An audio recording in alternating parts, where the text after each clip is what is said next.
Welcome to the Recruitment Hackers Podcast, a show about innovations, technology, and leaders in the recruitment industry.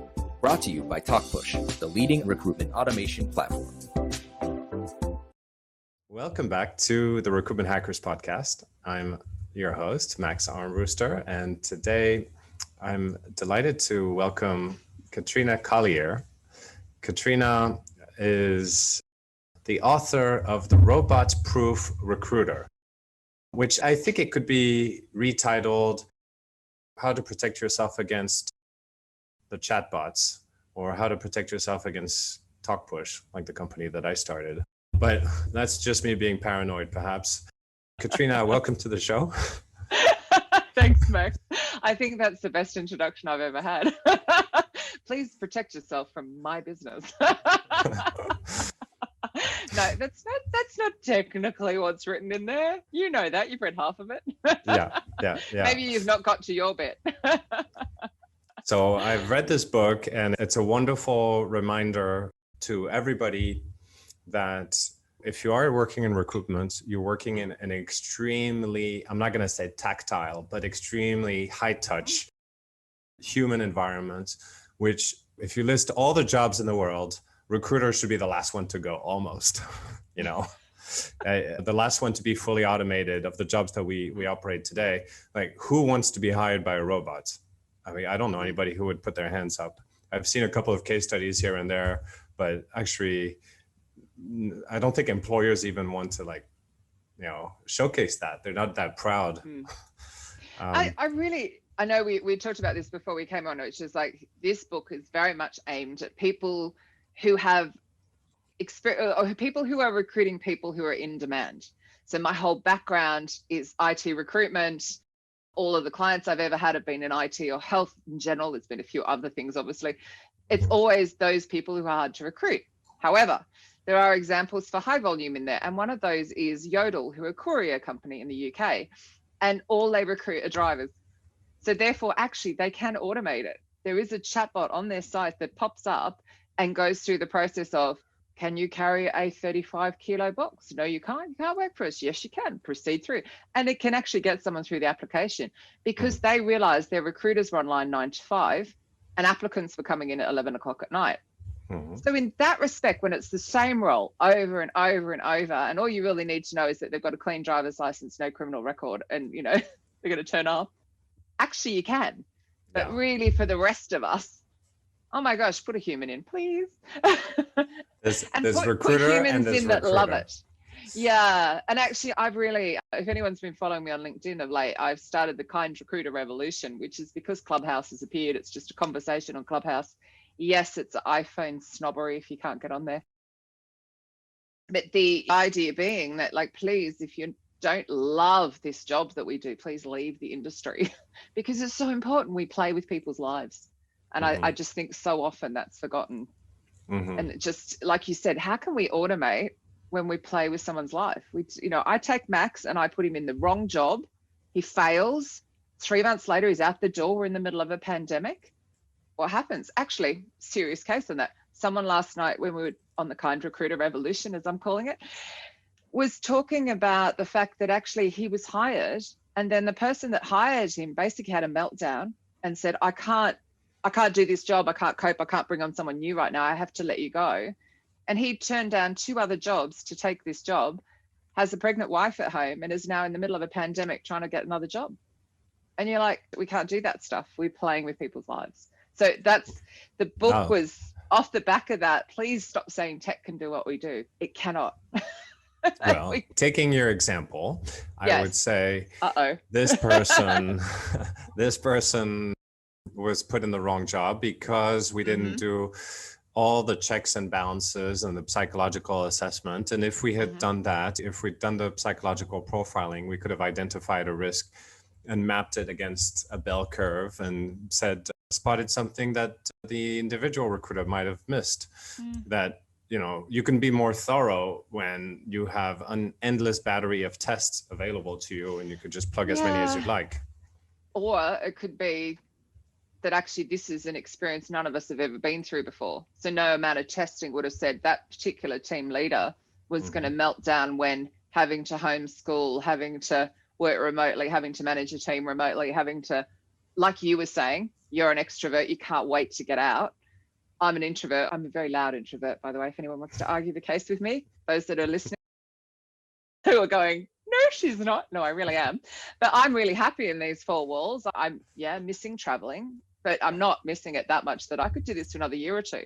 But others can't. So people are melting down because they're missing, if they've got a close family bond, they're missing that. So I don't know. I agree it could have helped, but I also think, it's a really interesting example, obviously. But I can continue on this example and to say, well, perhaps this person was hired because the recruiter at hand only had 5 or 6 profiles to choose from. And because you can only invest so much time in sourcing. But if you really ramped up your sourcing and you use, let's say, social media and increase the pool of candidates tenfold or 100-fold, then you could have eliminated a much higher portion of the risk as well. This wasn't about the person that was hired. It was the team leader that melted down and let the person they hired go. Oh, wow. So they hired them and let them go in 3 days. But yeah, absolutely. I think, agree that we need to have a bigger pool of people that we recruit from. And we need to get the hell off LinkedIn. Like everybody is on LinkedIn going after the same pool of people. Now, most regular people, not recruitment, not sales, not entrepreneurs, not marketers, they're not on LinkedIn every day. Like message one of your mates on there who works outside the industry. Will they get a reply? No, but if you send them one somewhere else like Messenger or WhatsApp, boom, they reply. And it's like, get off, go. So I agree, get off and find. For your high volume recruiters, obviously you're like, oh my God, no more applications. But for those that are seeking people who are in demand, please go elsewhere. Go and ask the people in your business. If you're in-house, go and ask your candidates. If you're an agency, where are you? What social networks do you use? Well, one thing that really, got under my skin with the whole AI wave was it was in 2017, 2018 when you had all of those movies that came out like Her and Ex Machina and a few others like the Western TV show in virtual reality. Anyway, I ate all that stuff up. I really loved it as entertainment, but in a span of just a few years, it went from people asking me, oh, you're creating a robot that interviews people? What a stupid idea. Like nobody will ever do that, to like literally in 2 years, the question went from that to, oh, that's cool. Can your robot tell if the candidate is lying? Can your robot, and the expectations just inflated all of a sudden. There was a complete change of expectation. And perhaps your book was born out of a backlash, right? As a reaction to the inflation around expectations. I was actually asked by Kogan Page, who are the publisher, Katrina, would you like to write a book? Firstly, that doesn't happen. So that literally blew my mind and still blows my mind. And sometimes I literally look at the book and go, I can't believe I wrote this book. And then it was like, oh my God, yes, we're going to write about this. Okay, utter BS, right? Humans recruit humans. It's a requirement. That's the case. And what we do is so important because we woo and we use empathy and compassion and kindness and curiosity and all of that stuff to pull you through the process, right? I don't believe technology can replace that. However, I wanted to go, okay, so in this part of the process, put this technology here that puts the human first because it's supporting you, but the technology is supporting you and is freeing up your time to deliver a better human experience. And all the way through the book, that's what I'm talking about. So in this particular part of the process, try this, which would do this, which will help you have more time, again, to deliver a better human experience. And a few people have been surprised when they've read it and they go, you talk about tech so much. I'm like, yeah, because it can help you. I'm not saying not to use it. I'm the biggest user of technology. Like I've been using it, I've been working at home for 11 years. So I've been using so much technology to deliver my business for so long. So of course I'm an avid user like everybody, but use the right technology. And on that, it's like getting technology where a recruiter had input in creating it or created it because they've done our job. They understand what we do. So they understand where we need support to save time and effort and frustration to deliver a better human experience. And that's experience for the hiring manager, who I'd like to call partner, because I'd like them to partner with us. Another conversation. The recruiter and the candidate. It's everybody. So important. And enabling the recruiter to design experiences. I think that's the new role of technology is, and so, you can call it robots and not robots, because I think robots is kind of a dangerous word because immediately people think Terminator, but if you think just a robot as in, press button, command begins, and then, Boolean search, send a message, that you still got a human at the wheel. And increasingly, the technology companies that are doing well now are the ones where the human creates the loop. There's a human in the loop. There's an opportunity to send personalized message. And so I actually specifically picked this area to work in because I thought we've got a ways to go. We've got many years before this industry will be completely disappeared. I don't think it'll ever happen. No, it's not going to. I think that then the recruiter can become more of a talent partner, become more of a, working more to understand what the business is, proactively finding out what's the future of that business, whether you're agency or in-house, and really almost doing workforce planning, if you will, and pipeline building and all that kind of stuff. But the one thing that nobody at all ever talks about when they're like, AI can do sourcing for you, AI can do your messaging, all this kind of stuff. Nobody ever talks about a human's inability to write a CV or a LinkedIn profile. During this pandemic, thousands of recruiters have lost their job. And whenever I've had the opportunity to look at one of their profiles and provide some feedback, which some have not wanted, but they got it anyway, it's been, you have no achievements on your profile. You don't use the word recruiter. You're not going to come up in a search. You spend your days looking at CVs and you have these really bad profiles.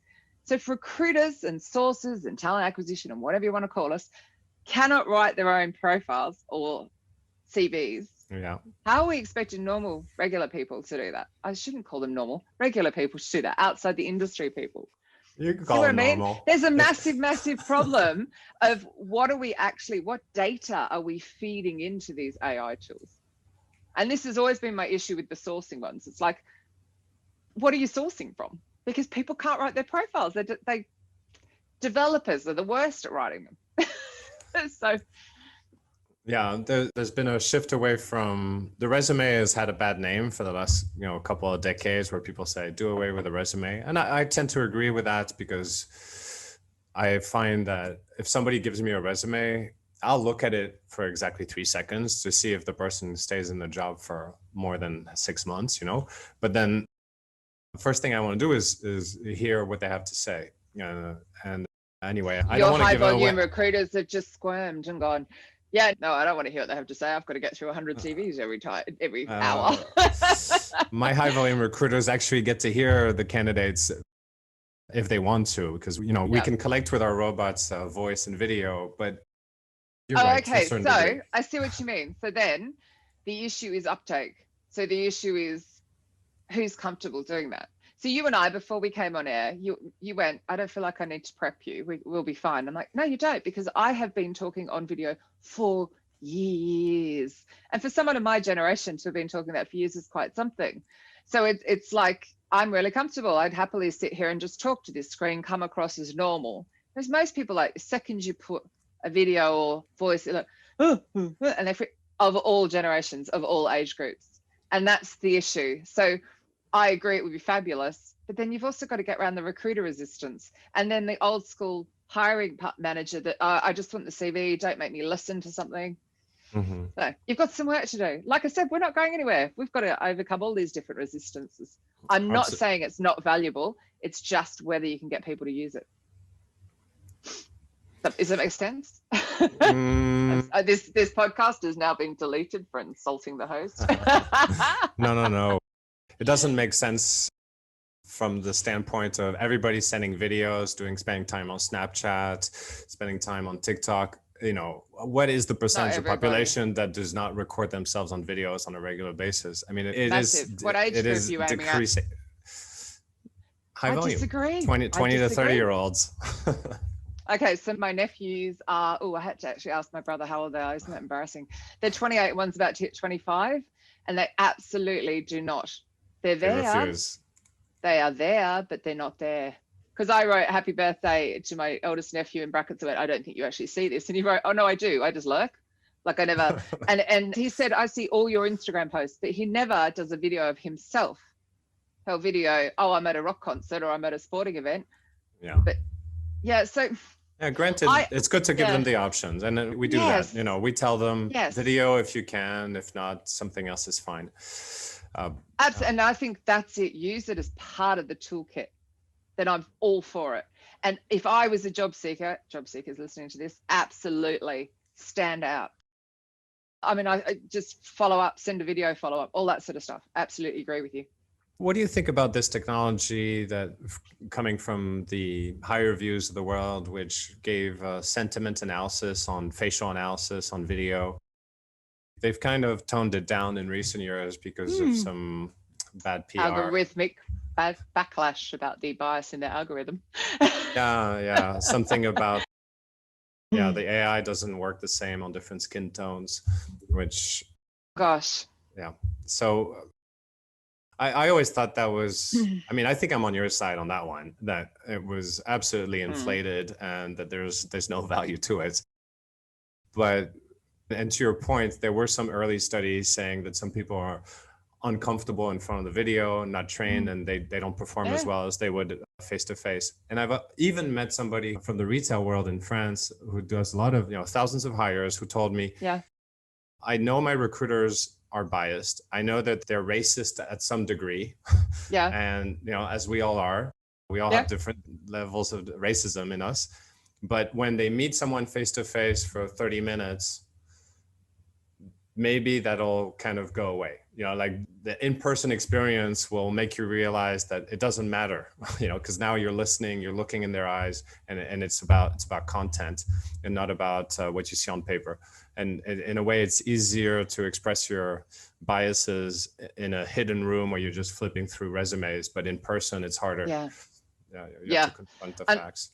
Unfortunately, and it's we are just naturally biased, and everything that happens in our world. So if I go to gender bias, I just recently did a piece of facilitation where I work with HR, talent acquisition, and hiring managers to get to the facilitation discovers where all the blocks are and actually creates some solutions. It's all design thinking around like what's going wrong with the recruitment. And they had a big gender issue, technology company. And interestingly, I won't tell you what the French hiring managers were thinking about female applicants, but being that you're from France, I'm sure you know what they'd be up against. But I was talking to people about generational stuff. So my mother was born in 1938, and in 1959, when she got engaged to her first husband, she had to leave the bank. She wasn't even married and she wasn't pregnant. That's crazy. She was engaged. So you think about my eldest brother and sister who are boomers, who are looking at this kind of role model of, well, mum does the cooking and the cleaning and your mum worked, don't get me wrong, mum worked really hard. But that was the role. And then there's the husband's role, and mum gets paid less for the same job as male, because that's just how it is. And we've sort of seen that. So even just on a gender bias, let alone every other bias that exists, in our upbringing, this is what we've seen. So for us to sit up and go, well, actually, no, that's not right. That's, and some of it's subliminal. Sometimes it's women doing it to other women as well. Like Women Marketers put out something that's very putting people in boxes. I mean, we just had a big backlash here that the government put out a, stay home, keep your distance thing for COVID, which was like something from the 1950s. It literally had man sitting on the sofa, women doing household chores and the homeschooling. Social media kicked off. Thank God for social media in that respect. But it's like, so if you just think that here we are, we're trying to get people in an interview to just change everything they've witnessed and heard as they've grown up, and it's passed on. So my parents have passed it on to my brother and sister, and they've passed it on to their kids. Not intentionally, it's just a thing to go, okay, right now you need to, this is on behavior and achievements, just ignore all of this. It's just hard. We're humans, we're flawed. But until we can create algorithms that are not flawed, which was the big problem with the HireView video tool, I'm sure there was a huge thing in the US about that. You're welcome to correct me if I'm wrong. But the algorithms can be biased because they're created by humans. It's like, Yeah. Tough stuff going on. I mean, I think that trying to address missed biases is a good intention. And I think that, from a technology perspective, I want to minimize my liability. So I'm like, it's not my decision, it's your decision. But by the way, did you know that you're 20% more racist than your neighbor? If I could just inform the recruiter of just random stats like that and let them self-adjust, educate them. That's where the tools are brilliant. That's where it's great. That's where you start going, okay, right, we need to do something about this. What can we do? And then there are options out there for people who are far more experts in bias than I am. I'm an expert in like uncovering where the problems are in your recruitment process. I'm not the expert in fixing it. I'd rather you pulled in the experts to then fix it. But it's that, you're doing the same thing. You're going, hey, are you aware in comparison to? Mm-hmm. And I think that's really important. And we have so far to go because 1950s was not that long ago. If you think about like a lot of the racism and the gender biases all stems from around that time. It's not that long ago. And there's some of these biases that could be also by choice. A group or company can decide, I want a particular profile. And if we're not talking about profiles that are, where adverse, it affects their ability to stay within the law, then of course you're perfectly allowed to hire only beautiful people or only massive jerks. I mean, there's no laws to regulate that. No, that's true. You also get the I call it the eye rolls. So, I run events here. I did when there wasn't a pandemic. Run events were a thing. I ran events here in London. Of course, I can't see my screen. We're on a podcast, aren't we? I've got my London view going on Zoom. And I would work really, really hard to make sure that it was gender balanced. It was in-house to consultant balance. It was like, I've got everything. I've got disability, ethnicity, everything I could possibly think of. I was putting a lineup that reflected the audience. Was always my aim. And in some cities, it was easier than in London, or harder than in London. But so myself and a few other event organizers have taken to calling out other recruitment event organizers if they just have what we call a pale male lineup, mantle, if you will. And they're usually a boomer aged, all male, all white, all middle-aged. Where's my invite? And yeah, you're not that old. Nice try, Max. He's going for a compliment, I think. But what happens is you will get the white boomer male who'll go, oh, well, then you're just being discriminatory against us. We've got a right to be heard. It's like, well, you've been heard for a really, really, really long time. And we're not saying you're not going to be heard. You might just have to wait a turn or two, but you get that exact resistance and that exact comment every time. And it's just like, no, look, does it really hurt if you've got a male and a female and then you can wait one turn and speak the next one? It's every time. So we've got work to do. Yeah, and as recruiters, I think it's really important that we look and go, gosh, I really am just recruiting people like me. When was the last time, recruited a load of men, for example? I'd probably be more inclined to recruit women. I may have a bias that way. Thank goodness I'm not recruiting at the moment. I'd have to check. It's very, very dangerous to start talking about our personal biases on camera. Yeah. I'd rather not. I do when I react to people, and I think it's because, and I've been very open about this, I'm a survivor of child abuse. I have done a hell of a lot of therapy and life coaching, and I bring that into the mastermind that I've created off the back of the book as well. It's amazing. It all comes in. So I've learned to listen to that voice when I react to somebody, and I do go, ooh, that's really interesting. Now, am I reacting to their behavior or am I reacting to what they look like? And it's like, you have to really think about it. And I think most of us are just going through our day. We're far too busy to go, oh, why are you thinking that about Max? That's a bit strange. It's no, hard work. We don't have time for that. And we don't have time for that. We're too busy. How often have you read and maybe even said yourself, you have to follow your instinct? I mean, intuition. It would be extremely presumptuous of us to think that, we should just switch off all instincts. It's like what you're saying. I mean, when you're saying the robot-proof recruiter, if we decide to eliminate all biases, what is left of us? I mean, there's almost nothing. Absolutely. Because at the end of the day, we are actually going from 100 applications to one person as well. So we actually have to, I know it's a balancing act. But I did talk about when I got to the interviewing chapter, and I know someone called me out for this and I'm like, I never said I was going to talk about that. They're like, you really didn't go into like what questions we should ask in interview. I'm going, no, because I'm a really bad interviewer. I literally go with intuition. I go, I like Max, he's lovely. Can we hire him? That is just not how you meant to do it. So when I got to that chapter, I focused purely on the technology side and how it could or couldn't help. And I was like, I didn't want to go into, this is how you conduct an interview. But it was more about like, you've done the interview, how to record and give feedback, or how to, use the tools to save your time. You're not selling this book well at all right now. I read it, and it has a ton of very practical tips on how to not just protect your career and future-proof it, but also from every step of the journey, from promoting yourself, talking to the hiring manager, preparing your sourcing effort, everything, and you can tell decades of experience poured into that. I'm not joking about I'm a bad interviewer, but what I realized when I started writing this book was how different it was from when I started in recruiting. Because when I started in recruiting, the internet hadn't gotten in the way, technology hadn't gotten in the way. It was Max is in my database. I call Max and have a conversation with you about the role, and you go yes or no. It was easier. I didn't send you a message, you look at me and go, I don't want to talk to you. You didn't get inundated with all of the jobs that you could see. It was like the world has really changed.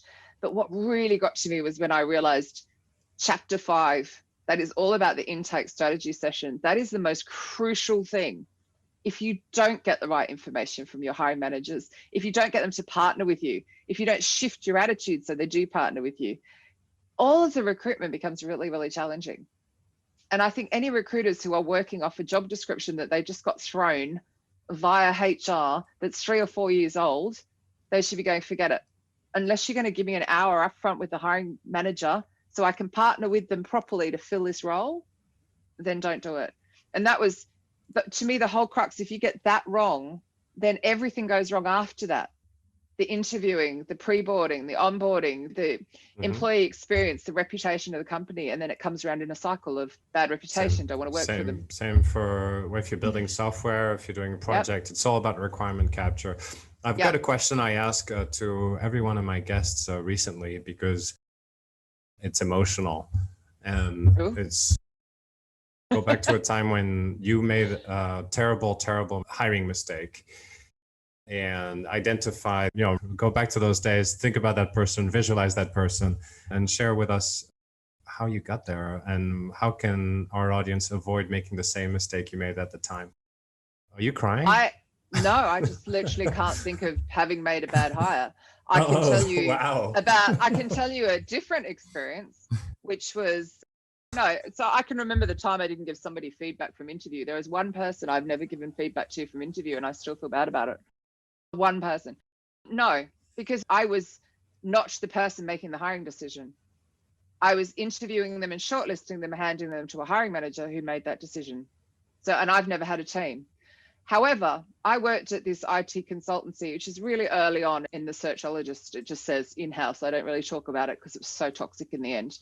And I brought in people for this. It's a ClickView consultancy, so it's a really new technology. They wanted people who worked on billions of rows of data. I was bringing people in all over the world. And they decided, without any input from me, to hire a sales director, and the sales director couldn't sell. And I watched the bench starting to fill up at this IT consultancy, and I watched the projects not being renewed. And the COO was a narcissistic piece of poop. And when I was going, we're going to implode, we are going to implode, he fired me, and he fired the delivery director who was saying the same thing. And sure enough, that's what happened. And it was all because they hired the wrong sales director. They hired someone who couldn't sell, and then they didn't manage him properly. And it was absolutely heartbreaking watching the 30, it was more than that I brought in from all around the world to London to work at this company, and to watching them one by one lose their jobs was the most heartbreaking thing. And then I wasn't even there. I was watching them from afar. So in that respect, I've seen how damaging it is and how we play with people's lives. And if we get it wrong, my God, do we get it wrong? But when we get it right, wow. I have somebody, it's now, I think 17 years since by chance I changed his life, and he will just message me periodically and go, I'm still so grateful for you. You just put me on this career path and I love it. So we can do either side.